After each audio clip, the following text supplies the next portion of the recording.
சுட்டிக்காட்டியுள்ள மாண்புமிகு முதலமைச்சர் அவர்களுக்கு தமிழ்நாட்டின் மண்ணின் அடையாளமான ஜல்லிக்கட்டின் மாதிரி நினைவு பரிசாக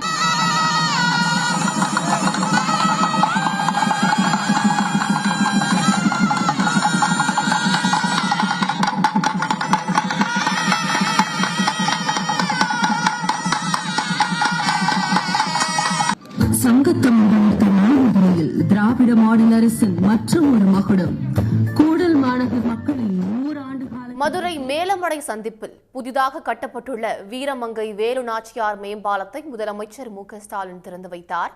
அந்த காட்சிகளை பார்த்து வருகிறோம். 150 கோடி ரூபாய் மதிப்பீட்டில் இந்த புதிய மேம்பாலம் கட்டப்பட்டிருக்கிறது. புதிய மேம்பாலம் காரணமாக போக்குவரத்து நெரிசல் வெகுவாக குறையும் என்று எதிர்பார்க்கப்படுகிறது. மதுரை மேலமடை சந்திப்பில் புதிதாக கட்டப்பட்டிருக்கும் மேம்பாலத்திற்கு வீரமங்கை வேலு நாச்சியார் பெயர் சூட்டப்படும் என்று தெரிவிக்கப்பட்டிருந்தது. இந்நிலையில் புதிதாக கட்டப்பட்டிருக்கும் வீரமங்கை வேலு நாச்சியார் மேம்பாலம் திறந்து வைக்கப்பட்டுள்ளது. முதலமைச்சர் மு.க.ஸ்டாலின் இந்த மேம்பாலத்தை திறந்து வைத்திருக்கிறார். மேம்பாலம் திறப்பால் போக்குவரத்து நெரிசல் வெகுவாக குறையும் என்றும் எதிர்பார்க்கப்படுகிறது. 150 கோடி ரூபாய் மதிப்பீட்டில் இந்த புதிய மேம்பாலம் கட்டப்பட்டுள்ளது.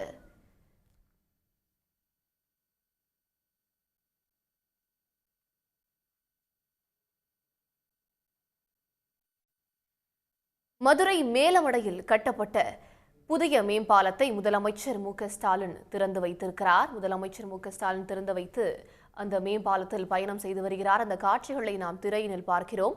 சிவகங்கை மாவட்டத்தையும் மதுரை மாவட்டத்தையும் இணைக்கும் முக்கிய சாலையில் இந்த மேம்பாலம் அமைந்திருக்கிறது.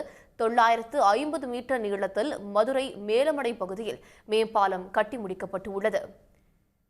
மேம்பாலத்தால் மதுரை தொண்டி சாலை கோரிப்பாளையம் பகுதியில் போக்குவரத்து நெரிசல் குறையும் என்றும் எதிர்பார்க்கப்படுகிறது. சுமார் 150 கோடி ரூபாய் மதிப்பீட்டில் இந்த புதிய மேம்பாலம் திறக்கப்பட்டிருக்கிறது. மேலமடை மேம்பாலத்திற்கு வீரமங்கை வேலு நாச்சியார் மேம்பாலம் என பெயர் சூட்டப்பட்டிருக்கிறது.